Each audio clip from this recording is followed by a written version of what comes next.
भाई जो गुरु वचन पे डट गे, कट गे फंद 84 के। इसका अनुवाद किया है हुजूर अक़दस सल्लल्लाहु अलैहि वसल्लम का इरशाद है कि कोई बंदा ऐसा नहीं कि ला इलाहा इल्लल्लाह है कहे और उसके लिए आसमानों के दरवाजे ना खुल जाएं, यहाँ तक कि यह कलमा सीधा अरस तक पहुंचता है, यानी सतलोक तक परमेश्वर के पास उस भगत की आवाज जाती है जो केवल ये कहता है कि एकमात्र पूजा के योग्य केवल सतगुरुदेव है, कबीर परमात्मा है जो सतगुरु रूप में धरती पे प्रकट हैं। तो कहते हैं उस भगत की आवाज आसमान तक जाती है जहां परमेश्वर का सिंहासन है सतलोक में, बशर्ते कि कबीरा गुनाहों से बचाता रहे।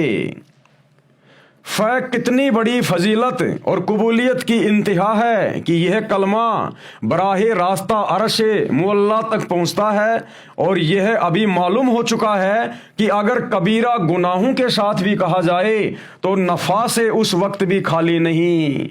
मुसलमान धर्म के लोग मानते हैं, साफ साफ लिखा हुआ है यहाँ पर, हजूर अक़दस सल्लल्लाहु अलैहि वसल्लम का ये कहना है कि अगर ये कबीरा शब्द, ये कबीर शब्द अगर गुनाहों के साथ भी कहा जाए, अगर पाप करते करते भी कबीर शब्द मुंह से निकाला जाए तो भी इसका जो फल है वो खाली नहीं जाता।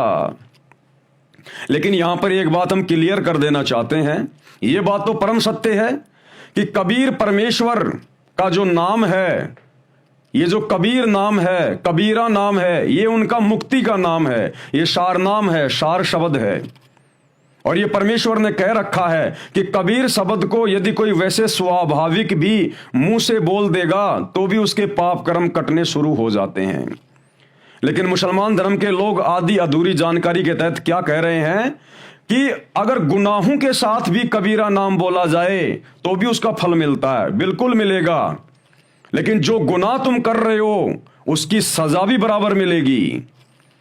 अगर कबीर परमेश्वर का नाम लोगे तो उसका तो सवाब मिलेगा ही मिलेगा, उसका तो फल मिलेगा ही मिलेगा, लेकिन जो गुनाह तुम कर रहे हो उसकी भी सजा बराबर मिलेगी, बराबर। ये ना सोचना कि बकरे काटते रहो, कलमा पढ़ते रहो, अल्लाहु कबीर जपते रहो और बकरे काटते रहो, वो अल्लाहु कबीर बोलने का भी फल मिलेगा, लेकिन भैया बकरे काटने का भी पाप मिलेगा। नरक में ठोके जाओगे, नरक में 84 लाख योनियों में फिर तुम्हें बकरा बनना पड़ेगा, और वो बकरा बनेगा मुल्ला और फिर वो तुम्हारी गर्दन पे कर्द चलाएगा। अगर इतना ही आसान होता तो आज उस कबीर अल्लाह को धरती पे सतगुरु रामपाल जी के रूप में आने की जरूरत नहीं पड़ती। अगर बकरे काटते काटते, कबीरा कबीरा कहते कहते, कलमा पढ़ते पढ़ते अगर आत्माएं जन्नत में चली जाती हैं, 7वें आसमान में चली जाती हैं, सतलोक चली जाती हैं, तो उस कबीर परमेश्वर को यहां आकर इतना थूक बिलोने की जरूरत नहीं पड़ती हम अज्ञानियों को समझाने के लिए। और अब यह मालूम हो चुका है कि अगर कबीरा गुनाहों के साथ भी कहा जाए तो नफा से उस वक्त भी खाली नहीं। मुल्ला अली कारी रहमान फरमाते हैं कि कबाइर से बचने की शर्त, कबाइर यानी बहुत बड़े पाप, घोर पाप, अपराध, कबाइर से बचने की शर्त कबूल की जल्दी और आसमान के सब दरवाजे खुलने के एतबार से हैं, वरना सवाब और कबूल से कबाइर के साथ भी खाली नहीं। बाज उलेमा ने इस हदीस का यह मतलब बयान फरमाया है कि ऐसे शख्स के वास्ते मरने के बाद उसकी रूह के एजाज में आसमान के सब दरवाजे खुल जाएंगे। एक हदीस में आया है 2 कलमे ऐसे हैं, अब ध्यान देना भाई और बहनों, एक हदीस में आया है 2 कलमे ऐसे हैं। ये कलमे का मतलब होता है मंत्र, हिंदू धर्म में कह देते हैं मंत्र, मुसलमान कह देते हैं उसको कलमा। एक हदीस में आया है 2 कलमे यानी 2 मंत्र ऐसे हैं, उनमें से एक के लिए अर्श के नीचे कोई मुंतहा नहीं, दूसरा आसमान और जमीन को अपने नूर या अपने अर्ज से भर दे। कौन से हैं वो 2 कलमे जिनका जिक्र हम ऊपर कर चुके हैं? वो 2 मंत्र, एक कौन सा है? एक है ला इलाहा इल्लल्लाह, यानी उस अल्लाह के अलावा, उस कबीर अल्लाह के अलावा दूसरा कोई पूजा के योग्य नहीं है। और दूसरा मंत्र कौन सा है? अल्लाहु अकबर, यानी परमेश्वर कबीर, परमेश्वर कबीर ये है वो रियल मंत्र।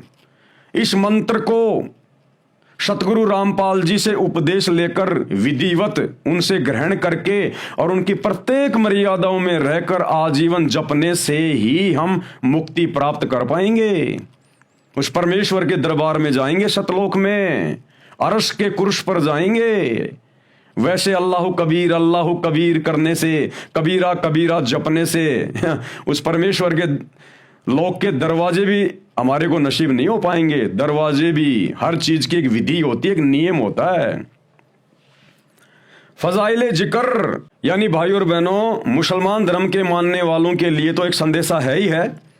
साथ में आप और हम भगत भाई बहनों को जो सतगुरु रामपाल जी इस कबीर अल्लाह की शरण में हैं, आप और हमें भी विश्वास हो जाना चाहिए कि हम किस मंत्र का जाप कर रहे हैं। इस मंत्र को सभी धर्मों की सभी पुस्तकों में परमेश्वर ने लिखा हुआ है।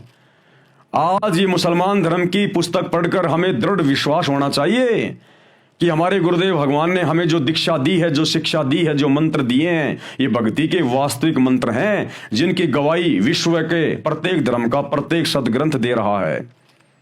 ये अल्लाह कबीर, अल्लाह अकबर जो यहाँ साफ साफ लिखा हुआ है। जो गुरु बचन पे डट के कट गए फंद 84 के, कट गए फंद 84 के, कट गए फंद 84।